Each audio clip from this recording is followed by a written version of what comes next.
आप एसएसडी खरीदने में कोई गलती तो नहीं कर रहे?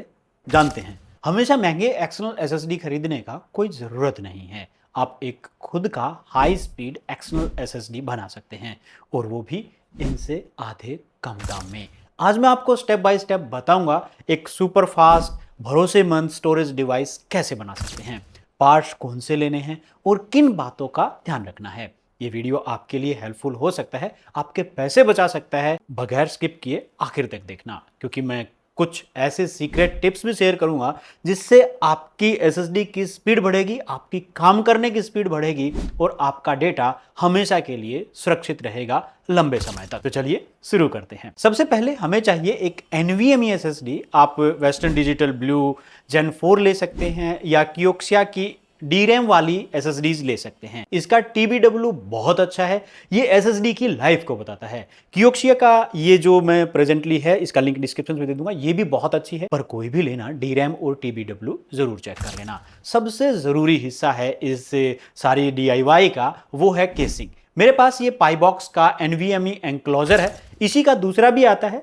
जिसके अंदर एक इनबिल्ट फैन मिल जाता है। ये फैन बहुत ज़रूरी है अगर आप गर्म एरिया के अंदर रहते हैं, क्योंकि NVMe SSDs काफ़ी गर्म होते हैं। मेटल की जो केसिंग है वो हीट को बहुत अच्छे तरीके से हटाती है, इसलिए ध्यान रखना है कि आपको मेटल वाली ही लेना है। प्लास्टिक की केसिंग से बचना है, ये बहुत ज़्यादा हीट को डिसिपेट कर सकती है, लंबे समय तक आपकी NVMe SSDs को ठीक ठाक रख सकती है। केसिंग के साथ आपको दो केबल मिलती हैं, एक USB-C to C और एक USB-C to A। मतलब आप C ड्राइव यानी अपने मोबाइल वगैरह के साथ लगाना चाहें तो भी लग जाएंगी, या PC जिसमें USB-A पोर्ट है उसके साथ लगाना चाहेंगे तो उसके साथ भी लग जाएंगी। आपका डिवाइस 40 Gbps को सपोर्ट नहीं करता तो 40 Gbps वाला मत लेना, 10 Gbps वाला ही ले लेना, क्योंकि इतने पैसे आप वेस्ट करेंगे और फिर वो सपोर्ट भी नहीं करेगा तो कोई फायदा नहीं है, क्योंकि वो 10 Gbps की ही स्पीड देगा। इसको इंस्टॉल करना बहुत आसान है। अपने 500 GB 1 TB 2 TB जो भी SSD है वो इसकी केसिंग में सावधानी से डालें। ध्यान से नीचे की तरफ थोड़ा सा स्पेस हो, आप आसानी से डाल सकते हैं ताकि एयर फ्लो बना रहे। ये एक प्लग एंड प्ले डिवाइस है, इसके लिए कोई ड्राइवर वगैरह आपको इंस्टॉल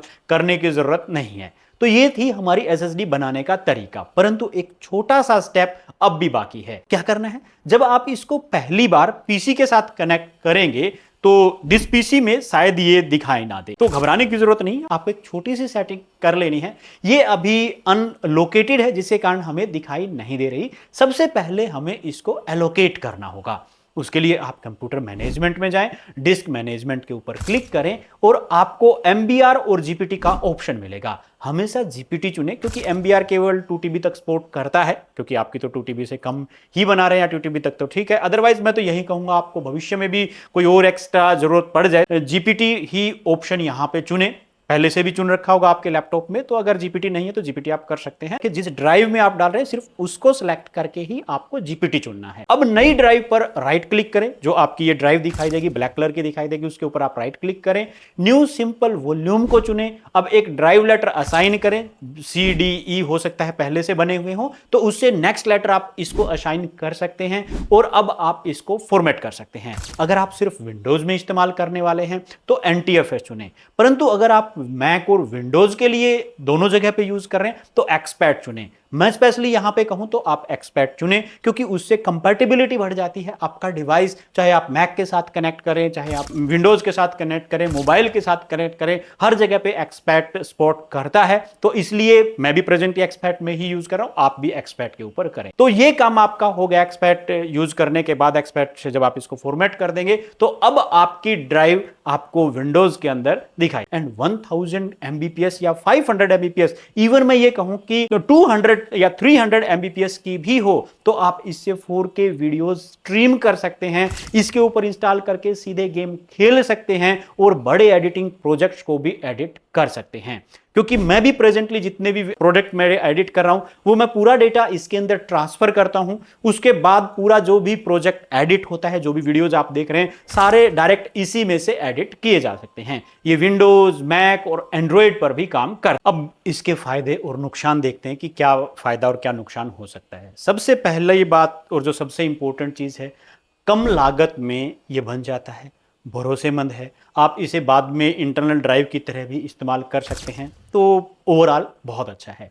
परंतु कुछ नुकसान भी इसके हो सकते हैं, क्योंकि ये हमारी चॉइस थी कि हम इसकी कितनी स्पीड लें। तो वो जैसा आप एनक्लोजर लेते हैं उसके ऊपर डिपेंड करता है। और इवन 1000 बहुत ज्यादा है, आपको जरूरत नहीं है। 300-400 एमबीपीएस नॉर्मल बहुत अच्छी होती है, बट फिर भी इसके अंदर बहुत अच्छी इनके अंदर मिलती है। जो इंपॉर्टेंट पॉइंट है वो ये है कि ये वेदर प्रूफ नहीं होती, क्योंकि इनके अंदर हीट डिसिपेट करने के लिए आप ऑब्जर्व करेंगे जाली इस तरह से बनी हुई होती हैं। वो इसकी लंबी लाइफ के लिए बनाई जाती हैं। इस DIY पर्सनल एसएसडी जो आपने बनाई और जो आप ब्रांड जो बनी हुई ऑलरेडी मैन्युफैक्चर्ड है उनसे लेते हैं तो लगभग आधे प्राइस में आपको मिल जाती है। तो आई थिंक ये आपके लिए बेस्ट हो सकती है। तो इन दैट केस आप उनको कंसिडर कर सकते हैं। तो उन सबके लिंक जो डिस्क्रिप्शन में दिए हैं उसमें अच्छा TBW और DRAM जो मैं पर्सनली यूज करता हूं, इनके लिंक मैं नीचे डिस्क्रिप्शन में दे दूंगा। 800 रुपए के आसपास ये मिल जाती है और 2 TB की लगभग 9000 रुपए के आसपास सेल के अंदर, हो सकता है कुछ और भी मिल जाए। 2 TB का बता रहा हूं, तो 2 TB की लगभग आपकी 10,000 रुपए की मिल जाएगी। जबकि दूसरी तरफ आप इसी स्पीड की 2 TB लेंगे तो वो आपको 15 से 16,000 रुपए सेल के अंदर मिलेगी।